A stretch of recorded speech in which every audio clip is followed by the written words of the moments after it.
No te preocupes, de todos modos no estaré aquí por mucho tiempo, ella no es material de esposa, le dijo con una sonrisita burlona a mi mamá en la cena familiar. Así que terminé de comer tranquilamente y desaparecí de su vida para siempre. Ahora su familia está avergonzada. Después de que su abusiva relación de rebote lo dejara arruinado, y él está rogando desesperadamente mientras yo he pasado a una vida mejor. Mi nombre es Sofía García. Tengo 28 años. Y en ese momento, trabajaba como desarrolladora de software en Querétaro. La vida no era glamurosa, pero era estable.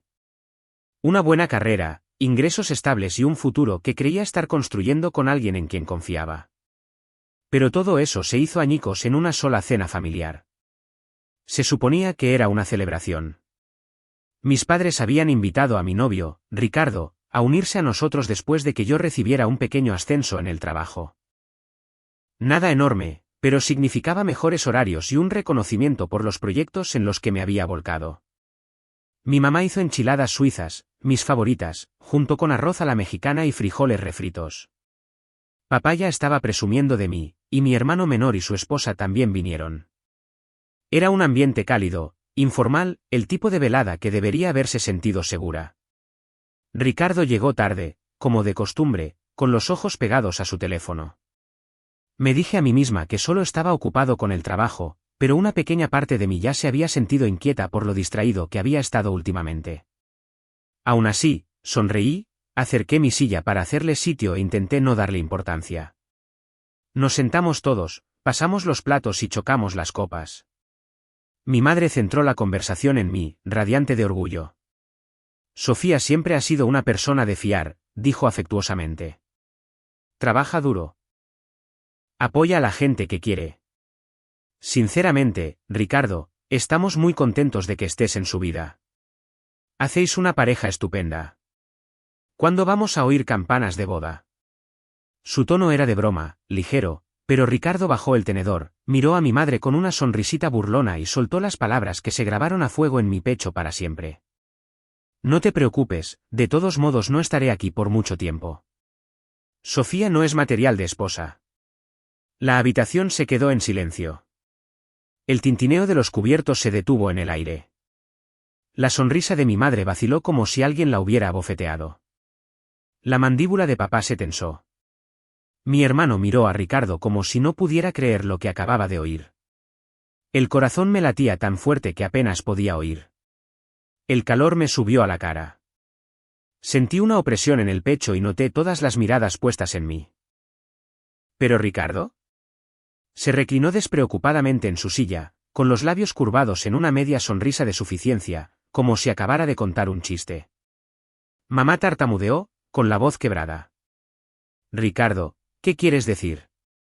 Sofía es una de las personas más atentas y fiables que he conocido. Haría afortunado a cualquier hombre. Ricardo soltó una risa corta y despectiva y negó con la cabeza.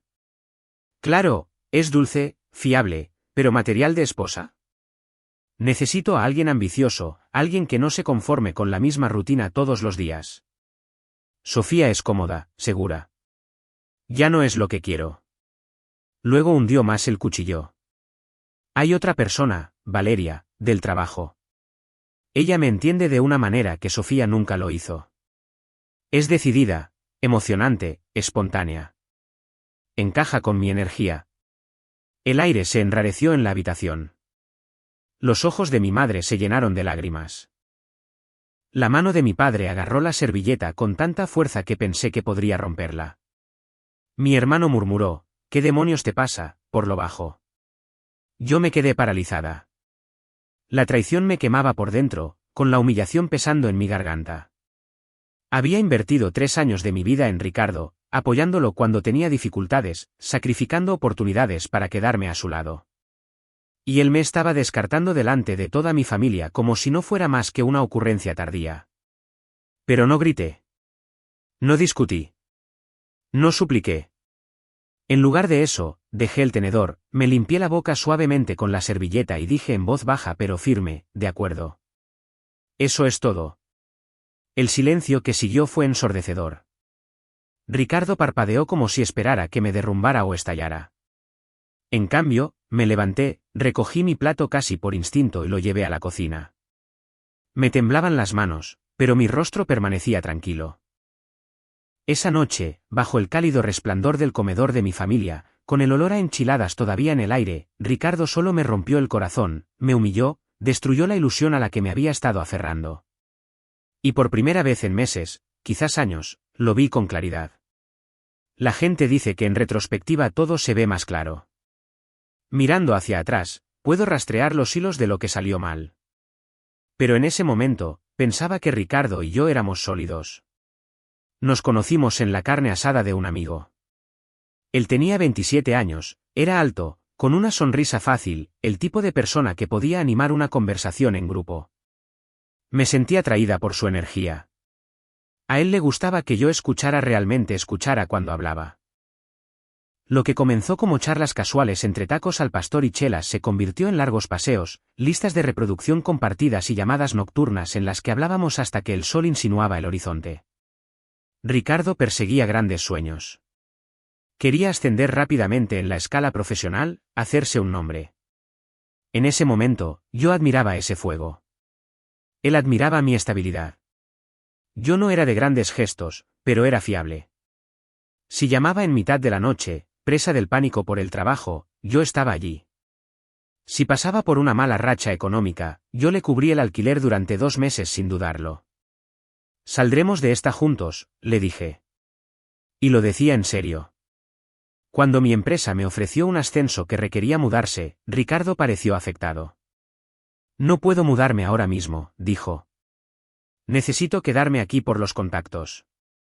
Por Valeria, me está conectando con clientes potenciales. En ese momento, Valeria era solo un nombre, una colega a la que respetaba. No lo pensé 2 veces. Rechacé la oferta, diciéndome que ya surgiría otra oportunidad. Lo que importaba era que Ricardo me necesitaba a su lado. Durante el primer año, sentí que valía la pena. Hay momentos que nunca olvidaré, como el viaje de fin de semana que planeé a una cabaña en la Sierra Gorda, solo nosotros, una hoguera bajo las estrellas, el crepitar de la madera y el olor a pino. Saqué un sencillo anillo de plata. No un anillo de compromiso, sino una promesa. Ricardo, dije, con el corazón latiendo con fuerza, veo un futuro contigo, hijos, una casa, todo el desordenado y hermoso conjunto. Sus ojos se humedecieron. Me besó y dijo que sí, que él también lo veía. Esa noche, pensé que habíamos construido algo inquebrantable. Pero con el tiempo, pequeñas grietas comenzaron a aparecer. Ricardo se ponía a mirar su teléfono durante nuestras citas, deteniéndose en publicaciones de colegas que presumían de sus vacaciones, su ropa de diseño, sus grandes logros.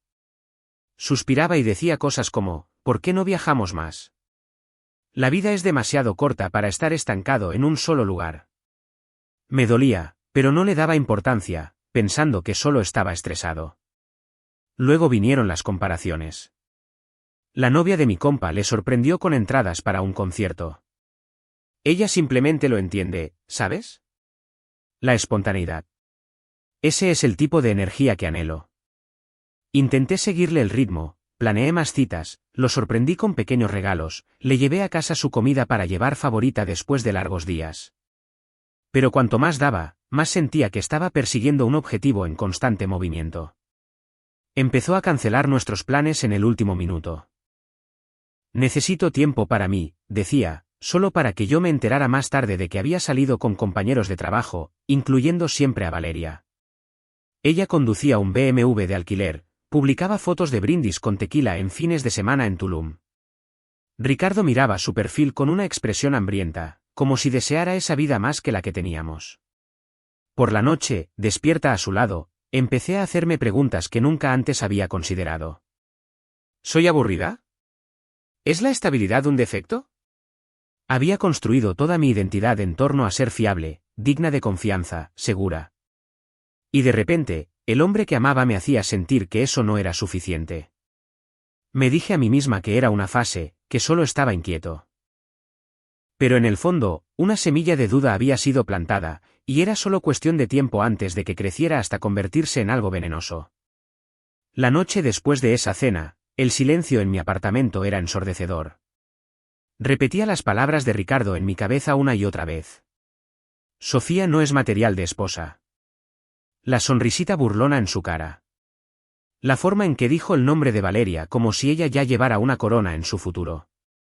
Cada vez que cerraba los ojos, veía las lágrimas de mi madre, la mandíbula apretada de mi padre, la incredulidad de mi hermano, y a mí, sentada allí, pequeña y humillada en mi propia celebración. Cuando finalmente dejé a Ricardo en su casa esa noche, se apoyó en la puerta del coche, con los brazos cruzados, desafiándome a reaccionar. «¿Así que eso es todo?», preguntó. «¿Ni siquiera vas a luchar por nosotros?». Mantuve la vista en la carretera, con la voz firme, aunque mis manos temblaban en el volante. «¿Por qué hay que luchar? Ya has tomado tu decisión». Se burló, negando con la cabeza. «Dios, Sofía, a esto es exactamente a lo que me refiero. Sin pasión, sin fuego. Valeria nunca me habría dejado ir tan fácilmente». Esa última frase me dolió más de lo que quería admitir, pero forcé un tono plano. «Te he oído. Hemos terminado». Cuando cerró la puerta de un portazo y entró sin mirar atrás, me quedé sentada en el asiento del conductor durante mucho tiempo, agarrando el volante hasta que me dolieron los nudillos. Debería haber llorado, pero no me quedaban lágrimas. Solo un dolor hueco y una extraña e inesperada claridad. A la mañana siguiente, tomé una decisión. Bloqueé su número, lo eliminé de las redes sociales, guardé las fotos, el anillo de aquel viaje a la cabaña, la sudadera que había dejado en mi casa. Sin discursos dramáticos, sin segundas oportunidades, solo silencio. La gente piensa que el desamor llega en oleadas de gritos, sollozos, súplicas. El mío llegó en silencio, como estar de pie en una casa calcinada, mirando las cenizas, dándote cuenta de que no queda nada que salvar. Pero ese silencio no significaba que no doliera. Las noches se alargaban, atormentadas por recuerdos. Ricardo besándome la frente cuando le cubrí el alquiler, susurrando promesas bajo las estrellas, riendo con mi familia en Navidad. Cada recuerdo me hería, recordándome cuán profundamente había entrelazado mi vida con la suya. Durante semanas, me moví en piloto automático. Trabajar, comer, dormir, repetir. Por la noche, me quedaba despierta, mirando al techo, preguntándome por qué no era suficiente. ¿Por qué ser fiable, leal y estable podía convertirse en un defecto? A veces me encontraba mirando fotos antiguas, con el pulgar suspendido sobre el botón de desbloquear en mi teléfono. Pero nunca lo pulsé porque, en el fondo, sabía que si le dejaba volver a entrar, me perdería por completo. Una noche, tumbada en mi sofá con las luces de la ciudad filtrándose a través de las persianas, me susurré a mí misma, ni persecuciones, ni peleas. Se ha ido. Me alejo. Eso se convirtió en mi mantra. Y lentamente, ese silencio que una vez me asfixiaba comenzó a sentirse como un espacio. Espacio para respirar. Espacio para reconstruirme. Poco sabía yo que, mientras aprendía a vivir sin él, la nueva y mejor vida de Ricardo con Valeria ya empezaba a resquebrajarse. Las semanas después de Ricardo fueron las más difíciles, pero también las más importantes. Al principio, el silencio de mi apartamento era insoportable. No había llamadas nocturnas, ni notificaciones de mensajes, ni zapatos desordenados tirados en mi puerta. Solo yo, el zumbido del refrigerador y mis propios pensamientos resonando más fuerte de lo que quería. Así que empecé a llenar el silencio. Me apunté a un gimnasio, algo para lo que había estado demasiado ocupada durante la relación. Las primeras semanas fueron brutales. Estaba fuera de forma, con los pulmones ardiendo y los músculos doloridos. Pero cada vez que corría 800 metros más o levantaba un poco más de peso, sentía que me desprendía de otra capa de él. También me uní a un grupo de senderismo local, el mismo que una vez había evitado porque Ricardo pensaba que los fines de semana debían ser tiempo de pareja. Al principio, me sentí fuera de lugar, extraños con sus bromas internas, su equipo, su confianza. Pero poco a poco, me encontré riendo con ellos, intercambiando historias, construyendo nuevos recuerdos que no tenían nada que ver con él. La terapia también ayudó. Mi terapeuta se sentaba frente a mí, tranquila, serena, haciéndome preguntas que yo había evitado. ¿Por qué ignoraste las señales de alerta? ¿Qué te hizo creer que el sacrificio era lo mismo que el amor? Por primera vez, admití cosas en voz alta. Cómo había rechazado oportunidades por él. Cómo había reprimido mi incomodidad cada vez que elogiaba a Valeria. Cómo me convencí de que la fiabilidad era suficiente para hacer que alguien se quedara. La curación no fue glamurosa. Algunas noches todavía lloraba. Algunas mañanas todavía me despertaba con ese dolor en el pecho. Pero había progreso, lento, constante, como aprender a caminar de nuevo después de una lesión. Mientras tanto, los rumores sobre Ricardo me llegaban a través de amigos en común. Yo no los buscaba, lo tenía bloqueado en todas partes. Pero las noticias tienen una forma de viajar. Al principio, parecían la pareja perfecta, me dijo una amiga tomando un café de olla. Viajes, cenas elegantes, todo el espectáculo de Instagram. Pero las grietas no tardaron en aparecer. Valeria no era el sueño que él pensaba. Criticaba sus publicaciones, le decía qué ponerse, controlaba su agenda. Los amigos mencionaban peleas, su voz aguda en los restaurantes, sus ojos vacíos en las reuniones. Luego vinieron los rumores de que le era infiel. Otros chicos de su oficina, eventos nocturnos para hacer contactos. Ricardo intentaba mantener las apariencias en Internet, pero en la vida real, su energía se atenuaba.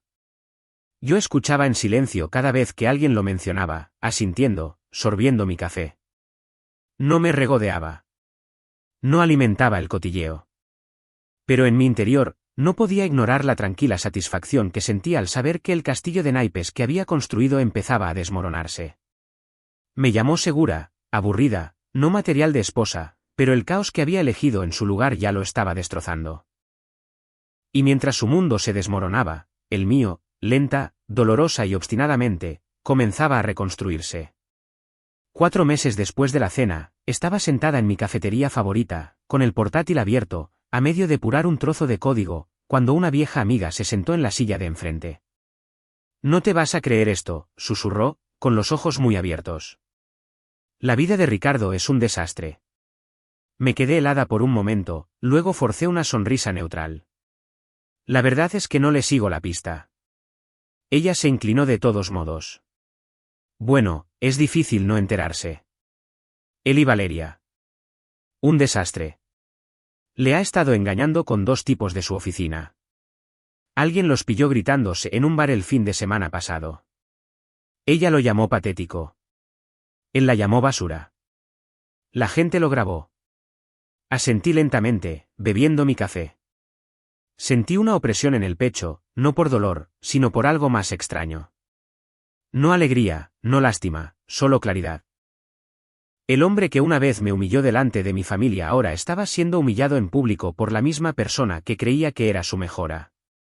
Las historias solo empeoraron. Valeria publicaba indirectas en las redes sociales, insinuando que Ricardo era controlador. Ricardo respondía con publicaciones crípticas propias. Capturas de pantalla de sus discusiones se filtraron a través de conocidos en común, ella llamándolo peso muerto, él acusándola de usarlo para ganar popularidad.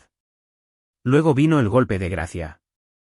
Recursos Humanos en su oficina intervino después de que Valeria lo acusara de acoso. Si era verdad o no, no lo sabía. Pero las consecuencias fueron brutales. La imagen de Ricardo en el trabajo se hizo añicos y, en cuestión de semanas, fue despedido. Sin trabajo, sin Valeria, sin un estilo de vida brillante. Mientras tanto, su reputación con los amigos se hundió. La gente que una vez envidió su nueva vida ahora ponía los ojos en blanco cuando surgía su nombre. «Es un dramático», dijo alguien en una quedada de senderismo. Siempre lo fue. Yo no pedía noticias, pero me encontraban de todos modos. Y entonces, una tarde, mi teléfono sonó con un número que reconocí al instante, el de su madre. Casi no contesté. La curiosidad ganó. «Sofía», dijo la señora Ramírez, con la voz temblorosa. «Tenemos que hablar de Ricardo». Me quedé callada, esperando. «No está bien. Valeria lo arruinó. Está sin dinero, bebiendo demasiado, y te echa de menos. No para de decir que cometió un error. Sabemos que te trató fatal, y lo siento mucho. Deberíamos habernos dado cuenta de lo buena que eras para él». Sus palabras rompieron algo dentro de mí. No anhelo, No perdón, solo un recordatorio de cuánto había dado y lo poco que le había importado hasta que lo perdió.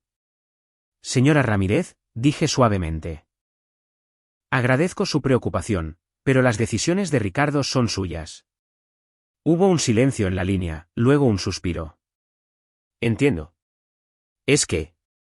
Ojalá se hubiera dado cuenta antes. Cuando colgué, me quedé mirando el teléfono durante mucho tiempo. Antes, me habría desvivido por Ricardo, por su comodidad, su futuro, su familia. Ahora, no sentía nada más que distancia. Su caída no era mi victoria. Era justicia. Y mientras su mundo se derrumbaba, el mío seguía haciéndose más sólido, más estable, más mío. Al 7º mes, Ricardo había pasado del silencio a la insistencia implacable. Empezó con un mensaje de un número desconocido. Sofía, soy yo. ¿Podemos hablar? Echo de menos nuestras charlas. Lo borré. Al día siguiente, otro, sé que te hice daño. Valeria, fue un error. Por favor, solo un café. Lo ignoré de nuevo. Luego vinieron las llamadas. Mensajes de voz que empezaron llenos de lágrimas, evolucionaron a manipuladores y a veces se volvieron amargos. Sofía, eras la única que me entendió de verdad. Lo tiré todo por la borda y me odio por ello. Al día siguiente, no puedes fingir que lo nuestro no fue real. Deja de ser tan fría. Y otro, Dios, eres patética. No me extraña que Valeria pensara que merecía algo mejor. El vaivén era agotador, pero no respondí ni una sola vez. Hasta una tarde en el gimnasio. Estaba a mitad de una serie de sentadillas cuando lo vi. De pie, cerca de la entrada, más delgado que antes, con ojeras bajo los ojos, agarrando una botella de agua como si fuera un salvavidas. Sofía, llamó, acercándose suavemente. Dejé la barra en el soporte, me sequé el sudor de la cara y forcé una voz neutra. ¿Qué quieres? Me miró, con los ojos suplicantes. 5 minutos, por favor. Solo 5. En contra de mi buen juicio, le dejé hablar. Tenía miedo, dijo, las palabras saliendo a borbotones. Eras tan segura, tan estable, que se sentía como una trampa. Valeria, ella era el caos. Pensé que eso era emoción, pero me destruyó. Tú eras mi hogar. Ahora lo veo. Empecemos de nuevo. Lo miré fijamente, recordando cada sacrificio, cada momento en que me hizo sentir que no era suficiente. Y entonces recordé las lágrimas de mi madre en aquella cena. Dijiste que no era material de esposa, dije en voz baja, delante de mi familia. Su rostro se sonrojó. Eso fue una estupidez. Intentaba alejarte porque tenía miedo. Mírame ahora. Solo, arruinado. Todo el mundo se ha vuelto en mi contra. Tú ganas, Sofía. Solo vuelve. Esa palabra, ganas, fue como un veneno, como si esto fuera un juego y mi valor solo se demostrara con su caída. Negué con la cabeza, cogí mi bolsa del gimnasio y me alejé. Su voz se quebró a mi espalda. No tienes corazón. ¿Te crees mejor que yo? Pero no me di la vuelta. Los mensajes siguieron llegando. Su mejor amigo me abordó en una cafetería. Sofía, llora todas las noches. Dale otra oportunidad. Su madre volvió a llamar, con la culpa goteando en su voz. No tires 3 años por un error. ¿Te necesita? Pero ya había terminado de ser su red de seguridad. Cuanto más desesperado se ponía, más claro veía que no me quería a mí. Quería la estabilidad que yo le daba. La estabilidad que una vez llamó aburrida. Y nunca más le permitiría que me la arrebatara. 10 meses después de aquella cena, casi no fui a la boda. Era de un viejo amigo en común, y me preocupaba que Ricardo pudiera estar allí. La idea de otra escena, otra ronda de humillación, me hizo dudar. Pero algo dentro de mí susurró, te has ganado el derecho de estar ahí por ti misma. Así que fui. El lugar era un jardín adornado con luces, con risas burbujeando en el aire. Llevaba un vestido azul marino, sencillo pero elegante, y a mi lado estaba Mateo, mi nuevo novio, un diseñador gráfico, centrado, divertido de una manera discreta, ambicioso sin ser ostentoso. Me tomó la mano con suavidad pero con firmeza, como si supiera exactamente lo que esa noche podría deparar. Y, por supuesto, él estaba allí. Vi a Ricardo al otro lado del patio, encorvado en una silla, con el traje arrugado y los ojos moviéndose nerviosamente por la sala. Parecía más pequeño de lo que recordaba, encogido, como si alguien le hubiera desinflado toda esa arrogancia que una vez llevó. Se fijó en mí casi de inmediato, su mirada se clavó en la mano de Mateo alrededor de la mía, y luego de nuevo en mi cara. Y antes de que pudiera darme la vuelta, ya estaba de pie frente a mí. Sofía, dijo, con voz baja y urgente. Estás increíble. Sus ojos se desviaron hacia Mateo. ¿Podemos hablar? ¿En privado? Mateo me apretó la mano, ofreciéndome una fuerza silenciosa. No me moví. No es el momento, dije con firmeza. Ricardo ignoró eso, acercándose más. Ahora me doy cuenta de que eras tú la indicada. Valeria me destruyó, pero me hizo despertar. Quiero que volvamos. Por favor. Sus palabras salieron a borbotones, desesperadas, cargadas de necesidad. Por un momento, lo vi tal como era, no un villano, ni siquiera una pareja, solo un hombre aferrándose a lo último que pensaba que podría salvarlo. Pero yo ya no era su salvavidas. Negué con la cabeza. Ricardo, ese capítulo está cerrado. He construido algo real. Mi carrera, mi paz, mi vida. Y Mateo es parte de eso ahora. Tú no. Su rostro se contrajo, mitad dolor, mitad ira. ¿Así que eso es todo? ¿Ya me has reemplazado? Después de todo lo que tuvimos. Lo miré a los ojos, tranquila, serena. Tú mismo te reemplazaste la noche que me humillaste delante de mi familia. Yo simplemente, por fin, te creí. Exclamaciones y susurros se elevaron a nuestro alrededor. No me importó. Me di la vuelta, con la mano cálida de Mateo en la mía, y me alejé. Detrás de mí, no oí nada. Ni pasos, ni súplicas, solo silencio. Más tarde esa noche, bajo las guirnaldas de luces, Mateo me hizo girar hasta reír en la pista de baile. Los amigos vitoreaban, la música subía de volumen, y por primera vez en años, me sentí ligera, libre. Ricardo se fue temprano, humillado. Nadie corrió tras él. ¿Y yo? No miré atrás, porque por una vez, mi historia no trataba de ser fiable para otra persona. Trataba de ser fuerte para mí misma. Si estás viendo esto, Ricardo, gracias por irte, porque al perderte, encontré. Gracias por ver este vídeo. No olvides darle me gusta y suscribirte al canal de Secretos Revelados para no perderte las últimas historias emocionantes.